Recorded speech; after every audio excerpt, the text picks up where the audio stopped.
அப்போ ஒரு தியானம் என்பது வெறுமனையான தியானம் அல்ல. கல்யாணம் என்பது வெறுமனையானது அல்ல. கடவுள் என்பது வெறுமனையான கடவுள் அல்ல.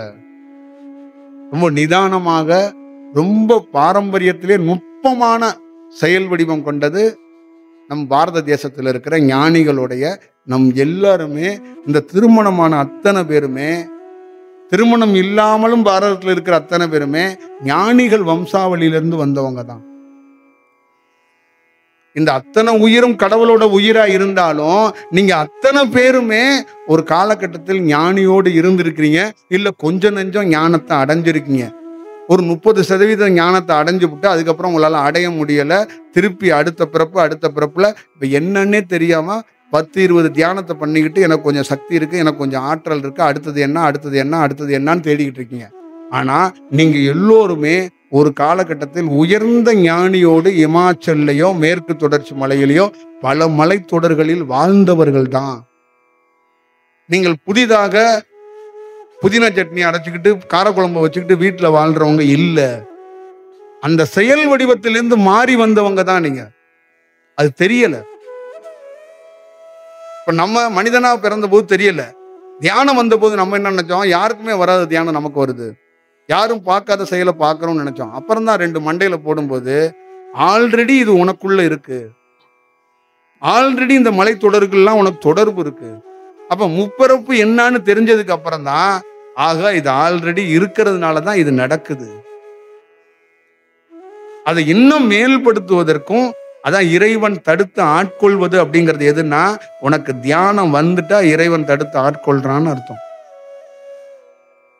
அதில் நல்ல தியானம், கெட்ட தியானம், சுமார் தியானம், ஆவரேஜ் தியானம், இந்த ஆற்றல் அந்த ஆற்றல் அதெல்லாம் இல்ல.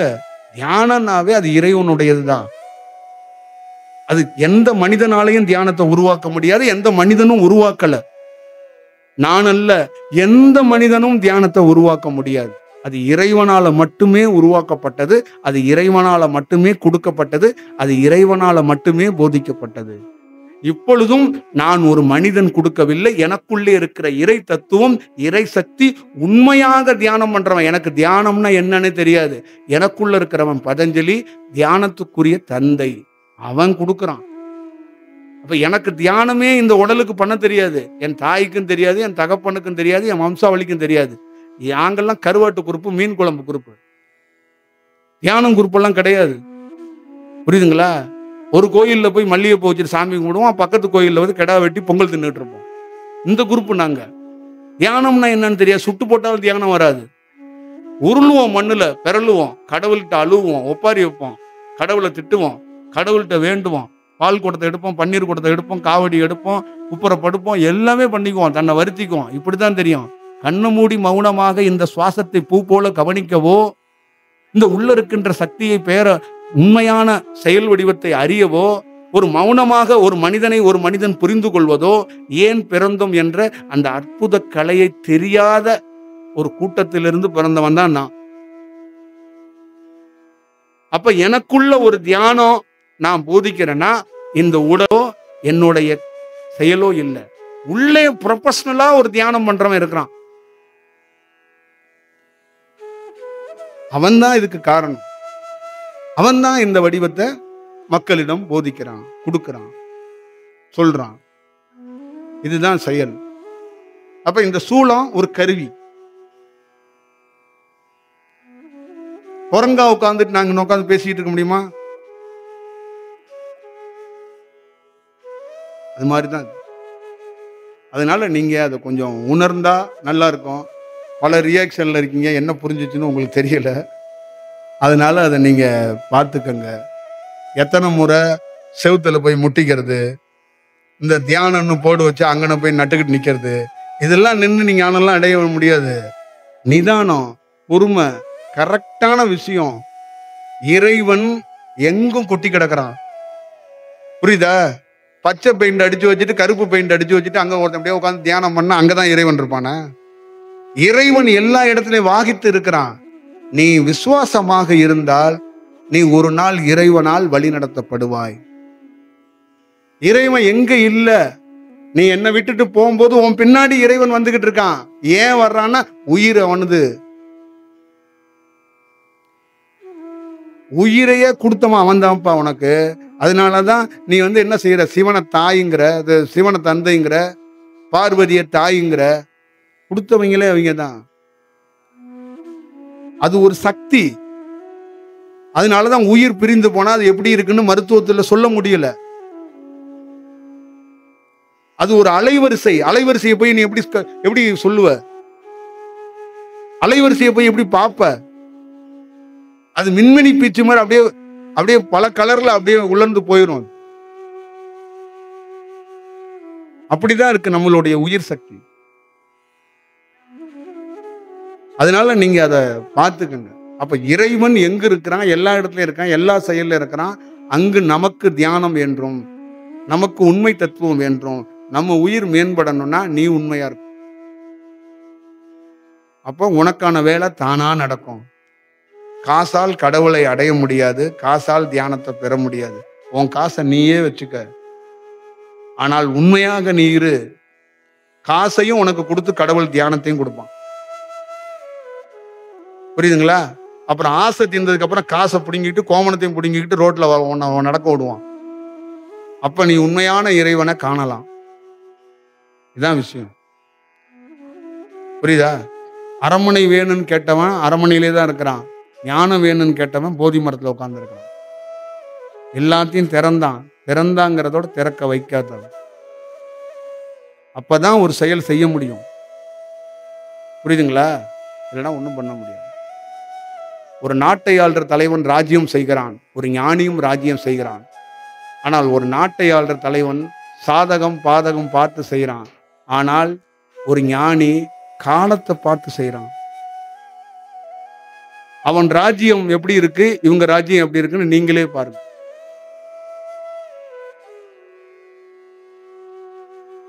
புரியுதுங்களா? இப்ப நீங்க பார்த்துக்குங்க. வேற ஏதாவது கேள்விகள் இருந்தா நீங்க கேளுங்க. அதனால இது ஒரு நல்ல செயலை, உயர்ந்த செயலை எடுத்துட்டு போறதுக்கான ஒரு வாய்ப்பை நீங்க உருவாக்கணும். அதுக்கு தான் இந்த மாங்கல்யத்தில் இருக்கிற சின்ன சின்ன விஷயம் இருக்குல்ல, அது என்னுடைய அந்த அலைவரிசையிலேருந்து அதையாத்தையும் எடுத்து விட்டுருவோம். தண்ணி ஓடிக்கிட்டு இருக்க இடத்துல ஒரு 10 குச்சி இருந்து தண்ணியை தேக்குதுல, அதுல ஒரு 7-8 குச்சியை நான் உருவி போடுறேன். இன்னொரு 3-4 குச்சி இருக்கும். நாளைக்கு காலையிலே நீங்க வசந்த மாளிகை மாதிரி வேற மாதிரி மாறிடலாம் மாட்டீங்க. ஆனால் தண்ணி சீரா ஓடும். இதுதான் விஷயம். இது ஒரு நல்ல தன்மையை உருவாக்கணுங்கிறதுக்காக தான் அதை பக்தியில சாமியார் செய்யற வேலையை செஞ்சிடாம வேற யாரிடமும் கொடுத்துடாம இந்த பாதத்துக்குள்ள இறைவன் குடியிருக்கிறான். அதனாலதான் பார்த்து பத்திரமா பயபத்திரமா தெல்ல தெளிவாக தெளிந்த நீரோடையாக அந்த வேலையை தவத்திலிருந்து செய்யறோம். புரியுதுங்களா? நீங்க இளநீர்ல தாலிய நீங்க முக்குனதுலயும் இறை சக்தி இருக்கு. மஞ்சள் குங்குமம் நீங்க எல்லாத்துல வச்சதுலயும் அதுக்குள்ள என்ன இருக்கு? நான் இல்ல, ஒரு அலைவரிசை இருக்கு. அந்த அலைவரிசைக்குள் இந்த தாலி நினைக்கப்படும் போது அதுக்குள்ள இருக்கின்ற தீய செயல்கள் விலகப்படும். நீச்சை என்பது தொடும்போது அதுக்குள்ள இருக்கின்ற செயல் விலகி இந்த அலைவரிசை உள்ள ஊடுருவும். இப்ப இது ஊடுருவும் போது தியானம் மேம்படும், இறைத்தன்மை மேம்படும், வீட்டோட சிந்தனைக்குள்ள திங்கிங் தாட் எல்லாம் மாறும். இதுதான் செயல். இப்ப இந்த அலைவரிசை வராத போது மீன் குழம்பை நோக்கி போனேன். இந்த அலைவரிசை வந்ததுக்கு அப்புறம் பார்வதி தேவியை நோக்கி போறேன். இந்த அலைவரிசை வராத போது ஸ்விம்மிங் பூல்ல போய் குளிச்சேன். இந்த அலைவரிசை வந்ததுக்கு அப்புறம் திருச்செந்தூர் கடல்ல போய் நீராடுறேன். இந்த அலைவரிசை வராதுக்கு முன்னாடி கமம் சோப்பை போட்டுக்கிட்டு சுத்திக்கிட்டு இருந்தேன். இன்னைக்கு எப்படி இருக்கிறோம் அப்படிங்கிறத பாருங்க.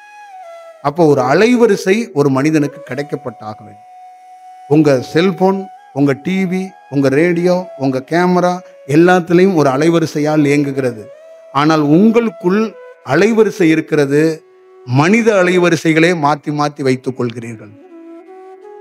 பொண்டாட்டி அலைவரிசை கொஞ்சம், மாமியா அலைவரிசை கொஞ்சம், கொழுந்தன அலைவரிசை கொஞ்சம், கட்சிக்காரன் அலைவரிசை கொஞ்சம், நடிகர்களோட அலைவரிசை கொஞ்சம், அப்புறம் கறி மீன்கள் கொஞ்சம் அலைவரிசை, பிரபஞ்ச அலைவரிசையோ திருமூலர் அலைவரிசையோ பதஞ்சலி எவன் அலைவரிசையும் அங்க இல்லை.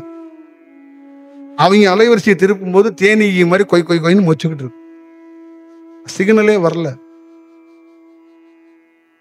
இதுதான் பிரச்சனை. அப்ப அதை கொஞ்சம் நேர்த்தி பண்ணுங்க, ஒழுங்குபடுத்துங்க. நீங்க உண்மையிலேயே நல்லவங்கன்னா நீங்க சரியா இருக்கீங்களான்னு நீங்களே முதல்ல பார்த்துக்கங்க. மாற்றம் என்பது ஊருக்கு இல்லை, நமக்கு தான்.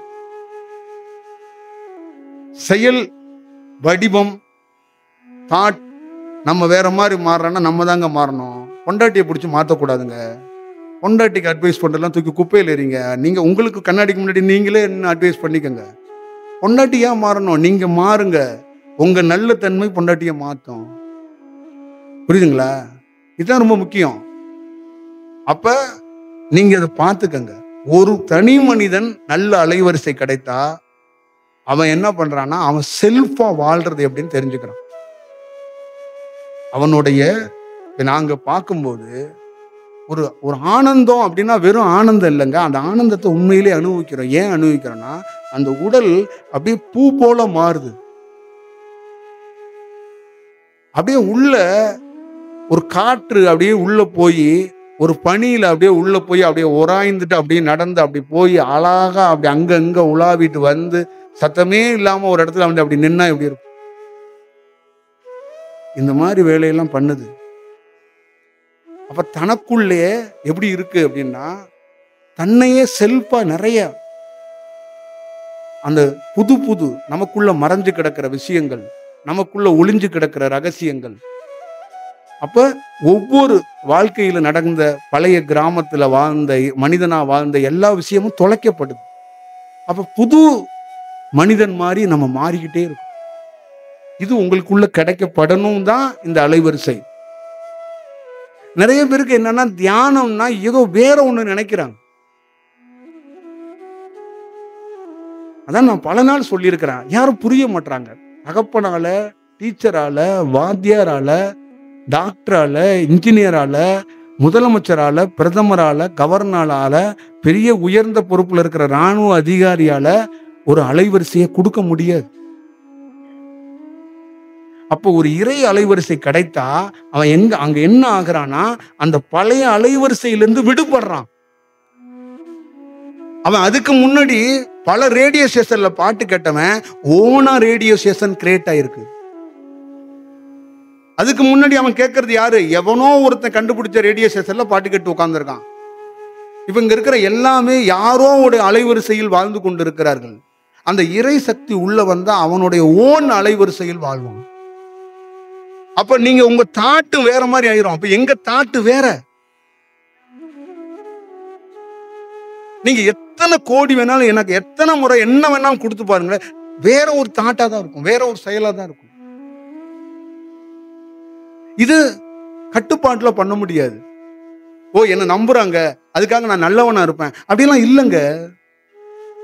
அந்த தியானத்திலிருந்து அலைவரிசை கிடைத்தாதான் நீ நல்லவன் கெட்டவங்கிறதுலாம் அங்கதான் தீர்மானிக்கப்படும். நீ ஒரு தாய் என்ன சொல்லி கொடுப்பாடே, அப்பா அம்மாவுக்கு நல்ல பேர் வாங்கி கொடு, கெட்ட பேர் இல்லாம திருடாம தப்பு தண்டாவுக்குலாம் போகாம இருறான்னு சொல்லி கொடுக்கும்போது அவன் என்ன பண்றான்? நீங்க என்ன பண்றீங்க? கட்டுப்பாடோட வாழ்றீங்க. ஒரு பெண்ணுக்கு கல்யாணம் ஆயிடுச்சு, ஒரு பையனை ரொம்ப பிடிச்சு போச்சு, ஸ்கூல்ல படிச்ச பையன், திருப்பி அவனை பார்க்கறான். ஆனா அவன் மீது ஒரு அன்பு இருக்கு, ஒரு காதல் கூட இருக்கு. ஆனா அவ ஏன் வெளிப்படுத்தாம இருக்கான்னா, அவளுக்கு உணர்வுகளும் இருக்கு, ஆனா கட்டுப்பாடு. ஆனால் ஒரு ஞானிக்கு கட்டுப்பாடே இருந்தா அவன் ஞானியே கிடையாது, அவன் மனுஷன். கட்டுப்பாடு இருக்கக்கூடாது. அங்க அலைவரிசையாக நீ மாறி போயிருக்கணும். அப்ப அங்க என்ன இருக்கணும்? அந்த ஸ்கூல்ல இருக்கிற பையன் ஒருவன் வந்தா கூட அங்க உணர்வோ அன்போ காதலோ இருக்கக்கூடாது. அது ஒரு உயிர், இது ஒரு உயிர், இரண்டும் சந்திப்பும். இது எதால நிகழும்? அலைவரிசையால தான் நிகழும். அப்ப நம் தாய் தந்தை சொல்லி கொடுத்தது எல்லாம் என்ன? கட்டுப்பாடு. நம் ஆசிரியர் கத்துக்கிட்டதெல்லாம் என்ன? நெறி, பண்பு, ஒழுக்கம், அந்த மாதிரி. ஆனா ஞானி சொல்லி தருது என்னன்னா, முற்றிலும் இந்த மனித செயலை, இந்த மனித செயலுக்குள்ள இருக்கிற அலைவரிசை எல்லாத்தையும் மூட்டை கட்டி தூக்கி கொண்டு எரிடா. பிரபஞ்சத்தோட செயலை வைத்துக்கொள், புது வியூ பார், புதுசா பாடுறா அந்த உலகத்தை. அதனாலதான் இந்த ரெண்டு கண்ணுல பார்க்காம இந்த கண்ணுல பாடுறான்னா. புரியுதுங்களா? இதுதான் வடிவம். அப்போ ஒரு தியானம் ஏன் கிடைக்கணும்னா, நீ ஏன் வேற மாதிரி மாறிடுவ.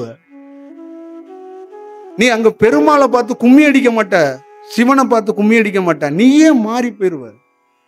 நீ கும்பிட மாட்டப்பா. நான் சொல்றேன், நல்ல தியானம் பண்ணா கையெடுத்து நீ கும்பிட மாட்ட, விபூதி பூச மாட்ட, உத்தராட்ச போட மாட்ட, காவி வேட்டி கட்ட மாட்ட. வேட்டி இருந்தான்னா இல்லைன்னா நீ வேற ஒரு செயல் வடிவத்துக்குள்ள ஆயிருவ. அங்க உனக்கு எந்த பணிவிடை செய்யறதுக்கு எவனும் தேவைப்பட மாட்டான், நீயே விரும்ப மாட்ட. ஆனா 1000 பணிவிடை செய்ய வரும். ஆனால் நீ எதை எப்படி கையாளணும் உனக்கே தெரியும். இங்க இது இல்லையே. நம்ம ஒவ்வொருத்தர்கிட்டையும் மனைவியோ குழந்தையோ விட்டு கொடுத்து கரெக்ட் பண்ணி இந்த குதிரையை கழுதையெல்லாம் தேத்தி தண்ணியை கொடுத்து மலை ஏற்றுவோம்ல, இந்த மாதிரி தானே ஏத்திக்கிட்டு இருக்கோம். 6 மாசத்துல கல்யாணம் பண்ணிட்டு புட்டுக்கிட்டு வந்துடும். அப்புறமா என்ன பண்ணுவாங்க, அப்பாவுக்காக பாருப்பா, அம்மாவுக்காக பாருப்பா. இந்த பாக்குறவங்க என்ன நினைப்பாங்க, அது இதுன்னு சொல்லி தேர்த்தி அப்படியே அவங்க வாழ்க்கையை கடத்துவாங்க. அப்படி இல்லை வாழ்க்கை. அப்படியா நம்ம வாழ்றதுக்கு வந்திருக்கிறோம்? அப்ப செல்ஃப் அப்படின்னா என்ன, ஓன திங்க் பண்றதுன்னா என்ன? நீ சுதந்திரமா இல்லையே. என்னைக்கு நீ ஊருக்காக பிறருக்காக உன்னுடைய கட்டுப்பாட்டுல நீ எல்லாத்தையும் கட்டுப்படுத்தி நிக்கிறியோ, அப்ப நீ செல்ஃபா இல்லைன்னு தானே அர்த்தம், நீ சுதந்திரமா இல்லைன்னு தானே அர்த்தம். 5 சுதந்திரமா இருக்கணும். நீ 5 என்ன பண்ற, உங்க வீட்டுல இருக்கிற ஃபேன் சுவிட்ச் மாதிரி போட்டு ஆஃப் பண்ணிக்கிற. புரியுதா? இதுதான் தியானம் வரும்போது அந்த சுதந்திரம், உண்மை தத்துவம், அந்த செயல் வடிவம் என்ன எல்லாத்தையும் தெரிஞ்சிடும். எல்லா வடிவமும் தெரிஞ்சிடும். அது வேணும் அப்படிங்கறதுதான் ஒரு ஞானி போராட்டம். நீ அனுபவிக்க வேண்டாம்னு சொல்லலையே அவன். நீ அனுபவி. ஆனா எப்படி அனுபவிக்கணும்? ஒரு மலரை பறிக்கணும், அந்த மலரை எப்படி பயன்படுத்தணுமோ அப்படிதான் பயன்படுத்தணும். அது ரொம்ப முக்கியம். புரியுதுங்களா? இது அவசியம். நான் ஒரு உதாரணத்துக்கு சொல்றேன். இங்க இருக்கிற யாரு வேணாலும் ஒரே ஒரு கல் எடுத்துட்டு வாங்க. நீங்க ஒரு 10 நிமிஷம் கையில வச்சிருங்க, நான் ஒரு 10 நிமிஷம் கையில வச்சிருக்கிறேன். அந்த 2 கல்லையும் உங்ககிட்டே தர்றேன். உங்க வீட்டுல வச்சுட்டு அந்த 2 கல்லையும் வைங்க. அந்த 2 கல்லோட ரியாக்ஷன் என்னன்னு மட்டும் பாருங்க. ஒரு வாரம் இந்த கல்லுகிட்ட ஏதாவது ஒண்ணு சொல்லுங்க, அந்த கல்லுகிட்ட ஏதாவது சொல்லுங்க. இந்த 2 கல்லு என்ன செய்யுது அப்படிங்கிறத பார்க்கலாம். இது உங்க தன்மை, இது என்னோட தன்மை. என் அலைவரிசை என்ன செய்யுது, உங்க அலைவரிசை என்ன செய்யுதுன்னு நீங்க தெரிஞ்சுக்கோங்க. இதுதான் சயின்ஸ், இதுதான் செயல். இங்க சாமியார்லாம் ஒண்ணும் கிடையாது. நாம காலங்காலமா கும்பிட்டுக்கிட்டே உட்கார்ந்து இருக்கிறோம். நல்ல அலைவரிசையை கொடுத்து அவங்கள மேம்படுத்துறதுக்கு போராடுறோம். இந்த புரிதல் இருக்க மாட்டேது மக்கள்கிட்ட. இன்னும் மாரியம்மன் கோயிலே உட்கார்ந்து இருக்கிறான். மாரியம்மன் ஒரு அலைவரிசை தர்றான், அதை எவன் வாங்கறதுக்கு தயாரா இருக்கான்? வாங்க, எப்படி வாங்கன்னே தெரியாதே. மேல்மருவத்தூர்ல கொட்டி கிடக்குங்க சக்தி, அதை எப்படி வாங்குவ? தலை கொண்டு வாங்குவியா, கண் கொண்டு வாங்குவியா, மூக்கு கொண்டு வாங்குவியா, காது கொண்டு வாங்குவியா, எதை கொண்டு வாங்குவ? அதை எப்படி பயன்படுத்துவ? சித்துக்காக பயன்படுத்துவியா, மந்திரத்துக்காக பயன்படுத்துவியா, அதை என்ன மாதிரி பயன்படுத்துவ? தெரியாது. எந்த கோயில்ல சக்தி இல்ல, எந்த இடத்துல இல்ல. இங்க ஏன் எல்லாரும் தேடி அலைகிறோம்? சக்தியை பயன்படுத்த தெரியல. அப்ப இங்க இருந்து ஏதாவது ஒரு ஆசீர்வாதம் கிடைக்குமான்னு என்ன மாதிரி ஆயிரக்கணக்கான பேரை பார்த்துக்கிட்டே தானே வர்றோம். ஒரு 5 வருஷத்துக்கு முன்னாடி வாழ்க வளமுடன் இருந்தீங்க. இன்னொரு 5 வருஷத்துக்கு முன்னாடி அங்கிட்டு ஒருத்தன் எவனோ ஒருத்தன் ஏதாவது ஒரு பேர் வச்சுட்டு வந்திருப்பான், கிளி, பரஞ்சோதி, ஏதாவது ஒரு பேர், அங்க போய் நின்று இருப்பீங்க. ஆனா காலங்காலமாக சக்தி இங்க இருக்கு, அதை பயன்படுத்த உங்களுக்கு தெரியல. சக்திக்கு பற்றாக்குறையா இருக்கு. சக்தி தேவை பிரபஞ்சத்திலிருந்து அப்படின்னு தந்தியை அடிக்கிறோம், அது தேவையில்லையே. அந்த சக்தியை பயன்படுத்த தெரியாதனாலதான் ஒரு ஞானி அவன் போதனையாக செய்யறான், அவன் தத்துவமாக சொல்றான். அதே மாதிரி என்ன சொல்றான்னா, எப்பா சக்தி இருக்குங்கிறதுக்காக நான் அள்ளி வீச முடியாது. ஆனால் உன்னை கண்டறிந்து உனக்கு ஏதாவது செய்வேன். அதை நான் செய்யறதுக்கான வாய்ப்பை உருவாக்குறேன். அதை நீ பயன்படுத்து அப்படின்னா 10 நாள் இங்க நிக்கிறான். 12வது நாள் வேற இடத்துல நிக்கிறான். ஒவ்வொரு தனி மனிதனையும் நம்ம இன்னும் பேஸ்ட் கம்பெனி விளம்பரத்துக்கு வர்ற மாதிரி நின்று பல்ல விலக்கி விட்டு, எங்க பேஸ்ட்ல உப்பு இருக்கு, காரம் இருக்கு, மிளகா இருக்குன்னா சொல்லிட்டு உட்காந்துருக்க முடியும்? அப்போ ஒண்ணு இருக்குல்ல, அதை உணரணும்ல. அதுதான் விஷயம். இப்ப என்ன பேசி முடிச்சாலும் அதே ஜீரோவில் வந்து நின்று திருப்பி நீங்க ஃபர்ஸ்ட்லேருந்து ஒரு விஷயத்தை தான் கேட்பீங்க. ஏன்னா அங்க நீங்க ஏதாவது சேஞ்ச் ஆனீங்கன்னா நீங்க என்ன எப்படி கையாளணும்னு உங்களுக்கு தெரியும். அங்க சேஞ்ச் இல்லாதனாலதான் நீங்க என்ன பண்றீங்கன்னா, திருப்பி நான் என்ன பேசி முடிச்சாலும் கடைசியா நீங்க போய் நிக்கிறது, அந்த தியானம் வரவே மாட்டுதுயா, என்னதான் பண்றது? வீட்டுல ஒரே பிரச்சனை, பையன் கல்யாணம் பண்ணிக்க மாட்டான், தண்ணியை போட்டு வந்து சத்தம் போடுறான், என்னதான் பண்றது? கணவர் 3 நாளா வீட்டுக்கே வரல, என்னதான் பண்றது? எல்லாரும் வீட்டு வாசல்லையும் பாய விரிச்சு ஒரு 3 நாள் நம்ம தூங்க தான் செய்ய முடியும்.